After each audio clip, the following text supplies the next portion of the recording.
والوں کے دو قبیلے تھے. ایک قبیلے کا نام جس کا سردار ذو نفر تھا، وہ ذو نفر ابرہا کے مد مقابل کھڑا ہوا. اس کا لشکر 60,000 کا تھا. ذو نفر اس کے قبیلے کے لوگ تھوڑے تھے لیکن غیرت ایمانی میدان میں نہیں آئی. اہل حق تھوڑا اور زیادہ نہیں دیکھتے، اپنی فوج اسلحہ ساز و سامان اور اپنا تھوڑا ہونا نہیں دیکھتے. ان کا کام ہے ارے تھوڑے بھی ہوں میدان سجا دے. ان کی نظر نہ تخت پر نہ تختہ پر، وہ تو یار کی خاطر میدان میں نکل آتے ہیں. یہ حسینی فکر ہے. وہ 72 تن نہیں دیکھتے، مد مقابل 22 سردار نہیں دیکھتے. ان کا کام ہے وہ ہمارے سر حاضر ہیں تیرا دین بچ جائے. بس میرے عزیزوں میرے دوستوں، وہ ذو نفر مد مقابل آیا. فوجی تھوڑے تھے، ساز و سامان اسلحہ تھوڑا تھا. شکست کھا گیا. کچھ لوگ شہید ہو گئے، مارے گئے. باقی شکست جو کھا گئے، ابرہا نے ان کو قیدی بنایا اور ذو نفر کو قیدی بنا کر اپنے راستے کی نشاندہی کے لیے غلام بنا کر ساتھ لے. کیا ذو نفر بتا مکہ کا راستہ ہمیں گائیڈ لائن کے طور پر آگے آگے چل، ہمیں راستہ بتاتا جا تاکہ ہمیں مکہ پہنچا، ہم بدلہ لیں. جو وہ مکہ کے قریب آتا گیا، ایک دوسرا قبیلہ مد مقابل کھڑا ہوا جس کا سردار ذو نفیل تھا. وہ نفیل بن حبیب. وہ راستہ روکتا ہے. لوگ تھوڑے تھے، شکست کھا گیا. نفیل بن حبیب کو بھی قیدی بنا کر ساتھ لے لیا. اب دونوں سردار نفیل بن حبیب اور ذو نفر ابرہا کی فوجوں کے ساتھ قیدی بنا کر مکہ کی طرف آگے چل رہے ہیں. جب مکہ کے قریب آئے، رات کا وقت تھا. ابرہا کے لشکر نے پڑاؤ کیا تاکہ رات انتظار کرے، آرام کرے. صبح اٹھے اور مکہ پر حملہ کر کے ان کا معاذ اللہ کعبہ گرا کر اپنا بدلہ لے لیا. اب رات 60,000 کا لشکر آرام کرنے لگا. جب ابرہا مکہ کی سرزمین کے قریب آیا، اس نے مکہ کے سردار کو پیغام بھیجا، اپنے نمائندے بھیجے کہ مکہ کے سردار کو پیغام دو، میں ملاقات کرنا چاہتا ہوں. اب کتب تاریخ اور تفاسیر نے لکھا کہ مکہ کا سردار اس وقت حضرت عبد المطلب تھے، آقا علیہ السلام کے دادا جان. آپ کو پیغام ملا کہ ابرہا آیا ہے. حضرت عبد المطلب رضی اللہ تعالیٰ آپ مکہ کی سرزمین سے چلے تاکہ ابرہا کے ساتھ ملاقات کریں. اب دو روایتیں ملتی ہیں. جب حضرت عبد المطلب ابرہا کے سامنے آئے، اتنے خوبصورت تھے، اتنے حسین و جمیل تھے، چمکتا روشن چہرہ تھا. ابرہا اپنے تخت پر بیٹھا تھا. جب چمکتا چہرہ عبد المطلب کا دیکھا، باروب شخصیت دیکھی، اپنے تخت سے اٹھا، آگے بڑھ کر حضرت عبد المطلب کا استقبال کیا. کتب تفاسیر نے لکھا حضرت عبد المطلب کا روشن چہرہ جو دیکھا نا، ارے یہ روشن چہرہ کیوں تھا؟ اس میں نور مصطفیٰ چمکتا تھا. وہ آگے بڑھ کر حضرت عبد المطلب کا استقبال کرتا ہے اور حضرت عبد المطلب کا اکرام کیا، تقریب کی، آپ کو بٹھایا، اپنے ساتھ بٹھایا. جب ساتھ بیٹھے، اب دو روایتیں ملتی ہیں. ایک تو اس نے پوچھا، اے سردار مکہ فرمائیے آپ تشریف کیسے لائے؟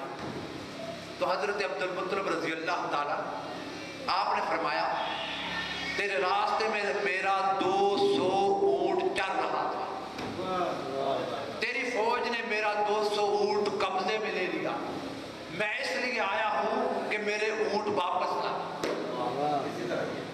سردار مکہ تھا نا، 200 اونٹ تھے. اب جو اونٹوں کا تقاضا کیا، ابرہا نے بڑے تعجب بھری نظروں سے حضرت عبد المطلب کو دیکھا. اس نے کہا عبد المطلب تیرا چمکتا چہرہ دیکھا، باروب شخصیت دیکھی، مکہ کا تو سردار ہے، تجھے پتا ہے میں تمہارے مکہ پر کعبہ پر حملہ کرنے آیا ہوں، مجھے بڑی تکلیف پہنچی، میں نے تیرا استقبال کیا، تیری شخصیت دیکھ کر تیرا احترام کیا، تکلیف یہ پہنچی کہ تجھے اپنے اونٹوں کی فکر ہے۔ ارے جس کعبہ کے تم رب کی عبادت کرتے ہو اور اپنے رب کے گھر کی حفاظت کرتے ہو، اس کا طواف کرتے ہو، جو اس بات کا ہے تجھے اونٹوں کی فکر ہے، اس کعبہ کی کوئی فکر نہیں۔ کم از کم تو میرے ساتھ بات چیت کرتا، اپنے کعبہ کو بچانے کی فکر کرتا تو لوگوں حضرت عبد المطلب رضی اللہ تعالیٰ ایک جواب دیتے ہیں جسے تاریخ نے بھی محفوظ کیا، تفاسیر نے بھی نقل کیا۔ حضرت عبد المطلب نے اپنے ایمان کی گواہی دے دی اور فرمایا اے ابرہا، ارے سن، انا رب العباد وللبیت رب، ارے میں تو اونٹوں کا مالک ہوں، اس لیے اپنے اونٹوں کا سوال کرتا ہوں، اونٹوں کا فکر کرتا ہوں۔ تو نے میرے اونٹ قبضے میں لیے، میرے اونٹ واپس کر، رہ گیا معاملہ کعبے کا۔ جس طرح میں اونٹوں کا مالک ہوں، اس کعبہ کا بھی ایک مالک ہے، وہ کعبہ جانے کعبے کا مالک ہے۔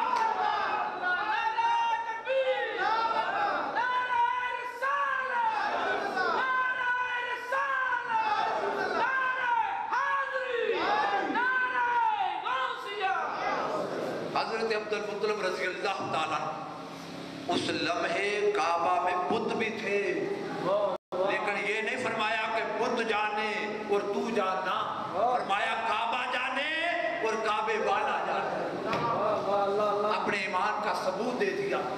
ایک روایت، دوسری روایت یہ ہے، حضرت سیدنا عبد المطلب رضی اللہ تعالیٰ فرماتے ہیں ابرہا تیرا جو نقصان ہوا، تیرا گرجا جل گیا، کنیسہ جل گیا، تیرا نقصان ہوا، تو کعبہ پر حملہ نہ کر، ہم سارے مل کر مال و دولت جمع کر کے تیرے نقصان کا ازالہ کر، تو جا کر جا گرجا تعمیر کر لے، کعبہ خدا کا گھر ہے، اس پر حملہ نہ کر۔ جب اس نے کہا نا حضرت عبد المطلب نے یہ خدا کا گھر ہے، تو ابرہا اس وقت غصے میں آیا، اس نے کہا عبد المطلب کے اونٹ واپس کر دو، ان کا خدا جانے اور میں جانے۔ آپ نے اپنا دوست اونٹ لیا، واپس پلٹ آئے، اب وہ رات بھر آرام کرنے لگے تاکہ صبح اٹھے اور کعبہ پر حملہ کریں۔ حضرت عبد المطلب سرزمین مکہ پر آئے، مکہ کے لوگوں کو جمع کیا، کہا میں نے ساری کوششیں کر لی، ابرہا کے ارادے اچھے نہیں لگتے، اپنے اپنے گھر والوں کو لوگ پہاڑوں میں چلا جاؤ تاکہ اس کے شر سے بچ سکے، رہ گیا کعبہ، ارے کعبے کا خدا بچا لے گا۔ اب مکہ کے لوگ اپنے گھر خالی کر کے جب غاروں میں پہاڑوں میں چلے گئے، حضرت عبد المطلب پہاڑ پر نہ گئے، چند سرداروں کو لیا اور کعبہ میں آ گئے۔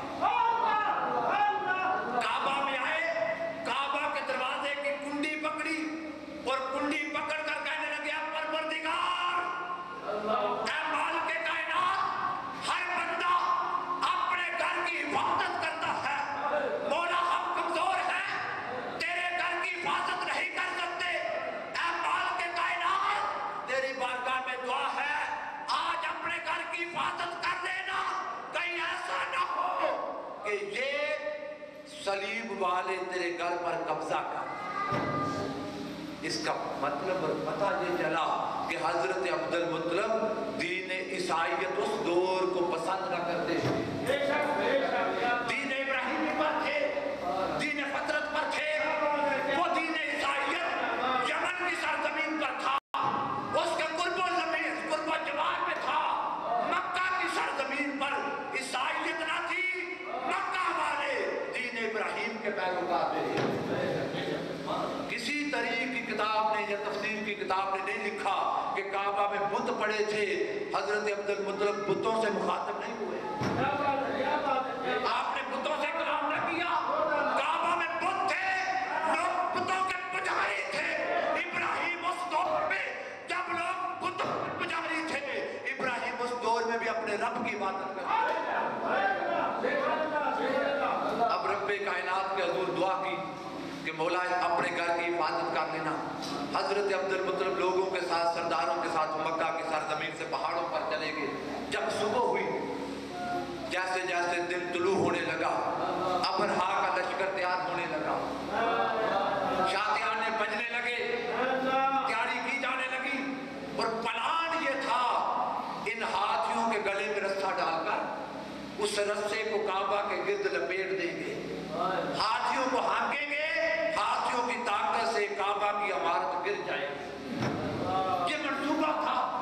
اس کام کے لیے حبشہ کے بادشاہ سے ایک طاقتور ہاتھی بھی لائے تھے، بڑا طاقتور ستایا ہوا ہاتھی۔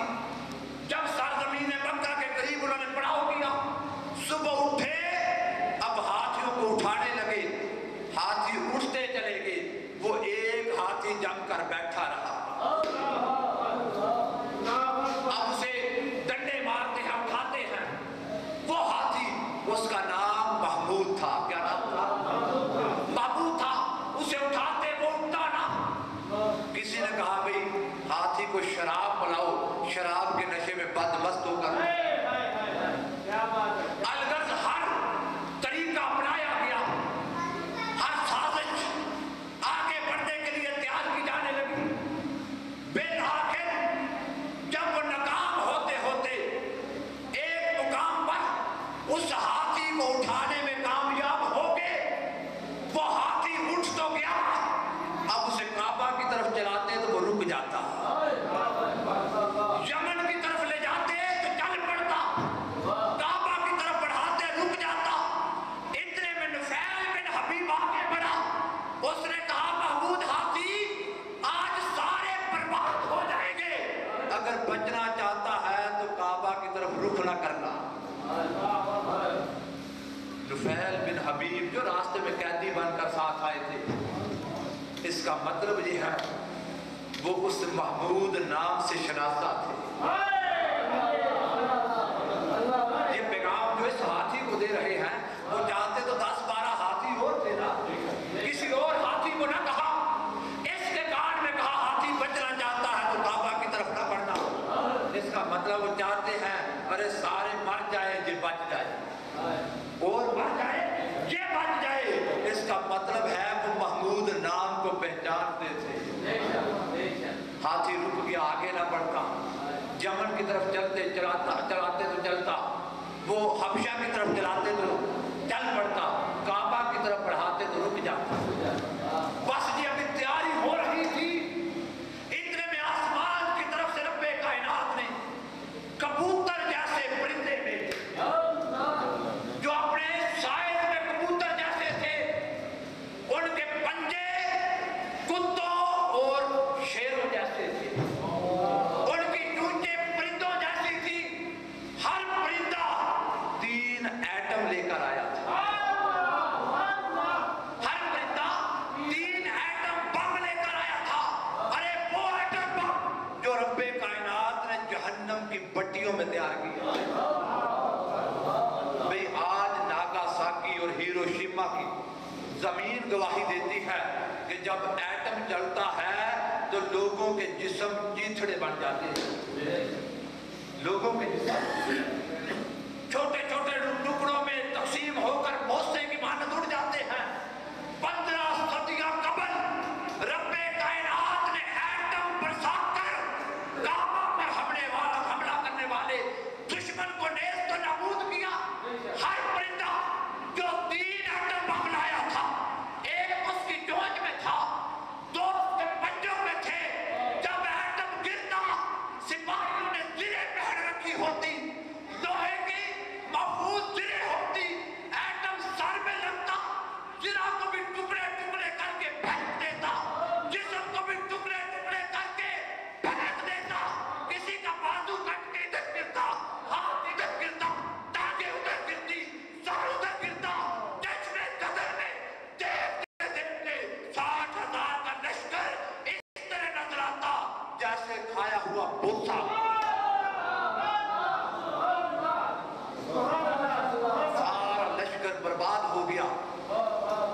اس ایٹم سے ابرہا آئمہ تفاسیر نے لکھا اس کا جسم سارا گل سڑ چکا تھا، سارا جسم اوپر ماس گوشت اڑ چکا تھا، ہڈیوں کا ڈھانچہ رہ گیا تھا۔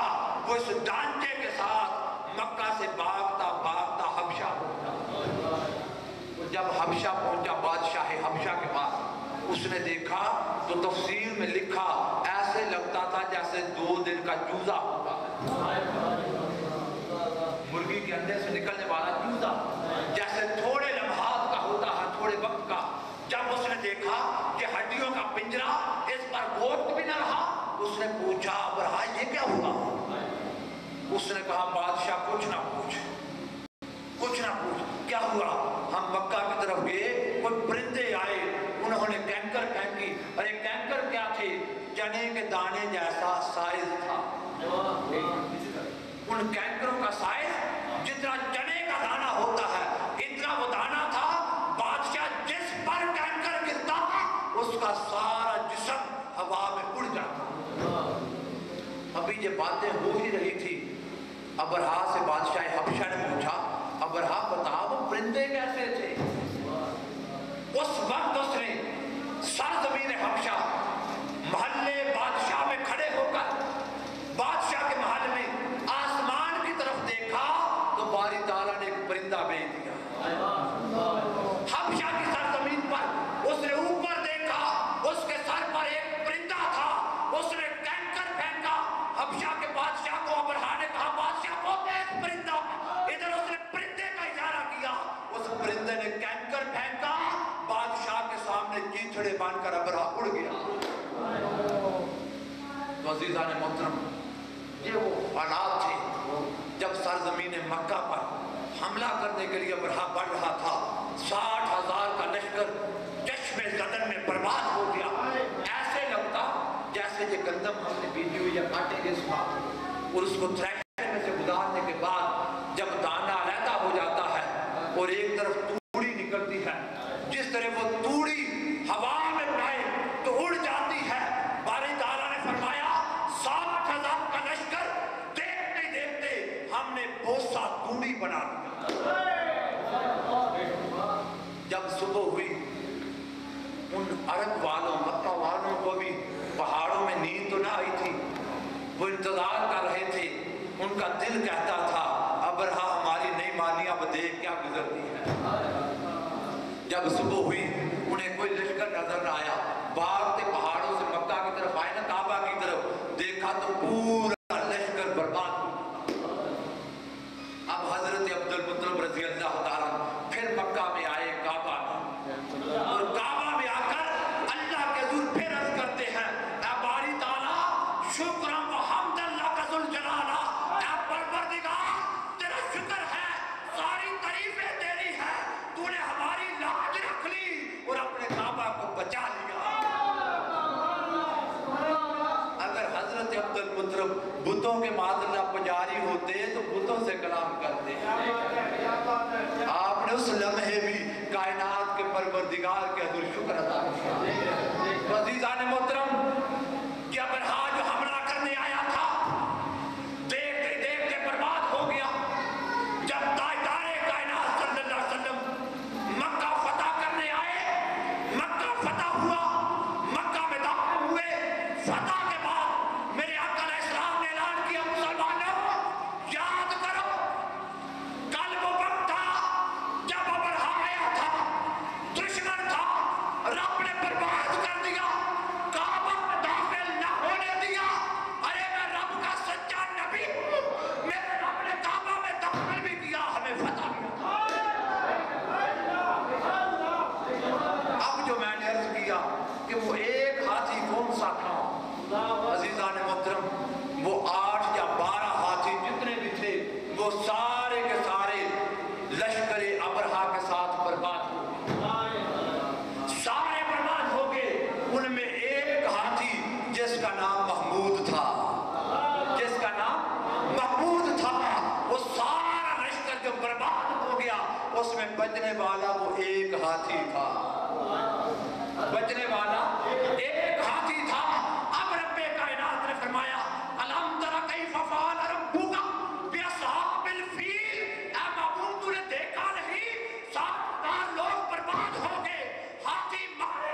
ایک بچہ تھا جس کو تیرے نام سے نسبت تھی، سارے برباد ہو گئے، فقط ایک بچہ تھا اے محبوب جس کو تیرے نام سے نسبت تھی۔ بتا دیا لوگوں جس کو نسبت نام مصطفیٰ مل جائے باری تعالیٰ ہزاروں میں اسے بلند کر دیتا۔ ارے وہ نام کی نسبت پا کر ایک جانور بڑھ سکتا ہے، اے امتی تو حضور کا کلمہ پڑھنے والا دنیا میں سر بلند کیوں نہیں ہو سکتا؟ بس میرے دوستو وقت نے جنابیں کھینچ لیں، چند جملے جو اس سورہ مبارکہ سے آپ کو پیغام دینا چاہتا ہوں۔ جہاں باری تعالیٰ نے لشکر ابرہا کو ذلیل و رسوا کیا، برباد کیا، وہاں ایک ایمان والوں کو پیغام دیا۔ ارے پیغام کیا تھا؟ 60,000 کا لشکر تھا، فوجیں تھی، طاقت تھی، بادشاہ تھی، سارا کچھ تھا۔ مسلمان کمزور تھے، حضرت عبد المطلب کمزور تھے، حضرت عبد المطلب کمزور تو تھے ظاہراً، رب پر پختہ یقین تھا، اپنے رب سے دعا کی، مولا ہم لڑ نہیں سکتے، اپنے گھر کو بچا لینا۔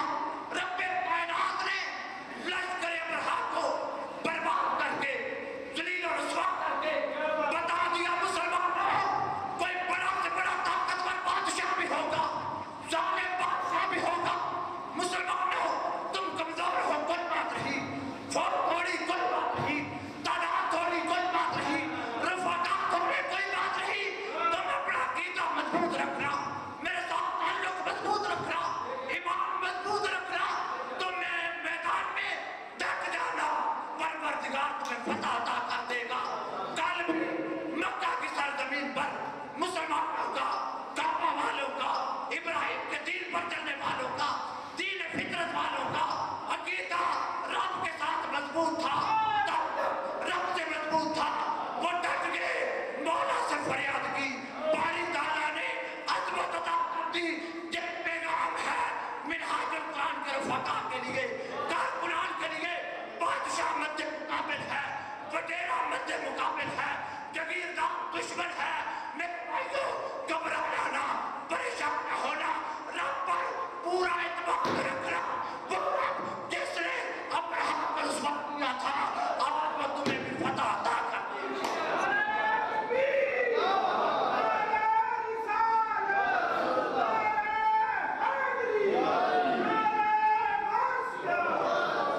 فتح انشاءاللہ تمہارا مقدر بنے گی، علم مصطفی انقلاب کا بلند ہوگا، روح زمین پر اللہ کے ماننے والے سر بلند ہوں گے، باطل تجاری نظام، جدیدی نظام، فرعونی نظام اور ابرہا کے پیروکاروں کا نظام جہنم پہنچ سکتا۔ شرط یہ ہے مصطفی مجاہدوں اٹھو، اپنی صفوں میں اتحاد پیدا کرو، اپنی صفوں میں اتحاد پیدا کرو، اپنی دعوت کا پرچار کرو، قائد کے ساتھ تعلق مضبوط کرو، راز کو اللہ کے ساتھ تعلق جوڑو، اپنے مالک کو راضی کرو۔ وہ رب جس نے کل مکہ والوں کو سرخرو کیا تھا وہ پاکستان کی دھرتی میں بسنے والے اپنے مومنوں کو بھی کامیابی دے گا۔ شرط یہ ہے جو ایمان کی شمع حضرت عبد المطلب کے من میں روشن تھی اس کی کوئی خیرات اور اس کی کچھ لو ہمیں بھی نصیب ہو جائے۔ اللہ رب کائنات ہم سب کو دنیا اور آخرت کی نعمتوں سے مالا مال فرمائے۔ وما علینا الا البلاغ۔ 20 مئی بروز اتوار آپ کے اسی حال میں انشاءاللہ عزیز اسی وقت پر منعقد ہوگا۔ دعا ہے باری تعالیٰ ہمیں قرآن سمجھنے اس پر عمل کرنے کی توفیق عطا فرمائے۔ اور میرے بھائیوں میرے دوستوں یہ گزارش جو ہم پہلے بھی کرتے ہیں پھر کر رہا ہوں، یہ منہاج القرآن کے رفقا اور کارکنان کی ذمہ نہیں ہے کہ فقط وہی لوگ دعوت دیں اور آپ تک قرآن کی فکر و فہم پہنچائیں۔ بطور مسلمان ہم سب کا یہ فرض ہے کہ اللہ کے دین کو سیکھیں، اس پر عمل کریں۔ تو اللہ اور رسول کی رضا کے لیے کوشش کریں ہر بندہ دائی بن جائے، ہر بہن دائی بن جائے، اپنے گھروں میں گلی محلے میں اور احباب کو دعوت دے کر اس دروس کو نہ صرف کامیاب کریں بلکہ اس کو اور کامیاب بنانے کے لیے اور شرکاء کو اللہ رسول کی محبت کا جام بلانے کے لیے ہر بندہ دعوت دے اپنے ساتھ اور دوستوں کو لائے۔ بسم اللہ الرحمن الرحیم۔ بلا تاکید وہ خوش نصیب احباب جن کے حصے میں عرفان القرآن کا تحفہ ہے، مرد مہمانوں سے 1 نمبر جو پہلا آدمی ہے جس کا نمبر 1 ہے وہ عرفان القرآن کا حقدار ہے، اور دوسرا 33 نمبر 33 اپنا انعام سٹیج پر آ کر وصول کریں۔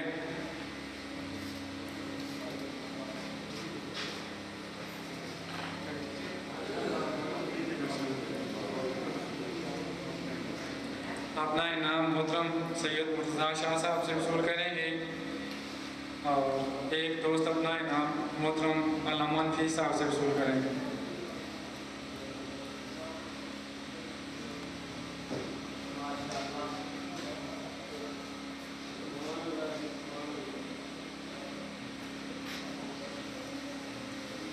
ماں بہنوں سے 125 نمبر جس کے پاس ہے وہ ہماری آج کی اس بند کے خوش نصیب ہیں۔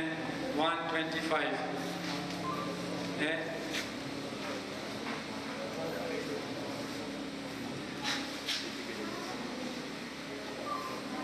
آپ کو عرفان القرآن کا تحفہ مبارک ہو، اور اللہ ہم سب کو یوں ہی قرآن اور آقا علیہ السلام کی محبت کو بانٹنے کی توفیق عطا فرمائے۔ میں آخر پر ملتمس ہوں علامہ صاحب سے کہ دعا فرمائیں تاکہ آج کی اس بات کا اختتام ہو جائے۔ صلی وسلم دائما ابدا علی حبیبک خیر الخلق کلہم اللہم انی اسألک لسانا ذاکرا وقلبا خاشعا ورزقا واسعا وکلمتا قبل الموت وراحتا عند الموت وجنتا بعد الموت والحقن بالصالحین۔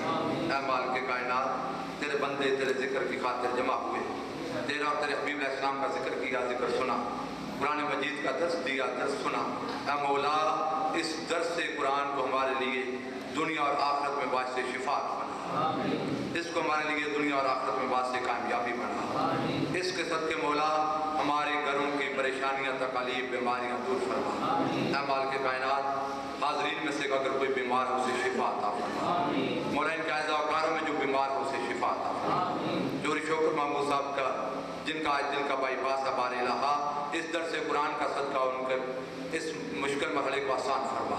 مولا ان کی بیماری کو شفا میں بدل دے، بار الہا ان کو تندرستی اور شفا عطا فرما۔ اور جو مولا دکھی پریشان حال لوگ آئے، مولا ان کے دکھ پریشانیاں دور فرما۔ بار الہا ان کے ایمانوں کی حفاظت فرما، کاروباروں کی حفاظت فرما، گھروں کی حفاظت فرما، قسمتوں اور عزتوں کی حفاظت فرما۔ مائیں بہنیں بیٹیاں مولا سیدہ کائنات فاطمہ زہرا کے در کی خیرات عطا فرما، ان کی پاکیزگی کی خیرات عطا فرما۔ حاضرین آئے مولا، بھائی دوست آئے، ان پر آقا علیہ السلام کی کملی کا سایہ فرما۔ اے مولا ان کے گھروں پر لطف و کرم کی بارش فرما۔ منہاج القرآن کو دن دوگنی رات چوگنی ترقی عطا فرما۔ منہاج القرآن کے رفقاء و کارکنان کو مولا دنیا اور آخرت کی نعمتوں سے مالا مال فرما۔ ہر قسم کے شیطان اور شر کے نفس سے شر سے محفوظ فرما۔ اے بار الہا حضور قائد محترم کو ہر حاسد کے حسد سے محفوظ فرما، ہر باطل کے شر سے محفوظ فرما، ان کے ظاہر و باطن کے خیرات سے ہم سب کو مالا مال فرما، تا قیامت ان کا سایہ ہمارے سروں پر قائم دائم فرما۔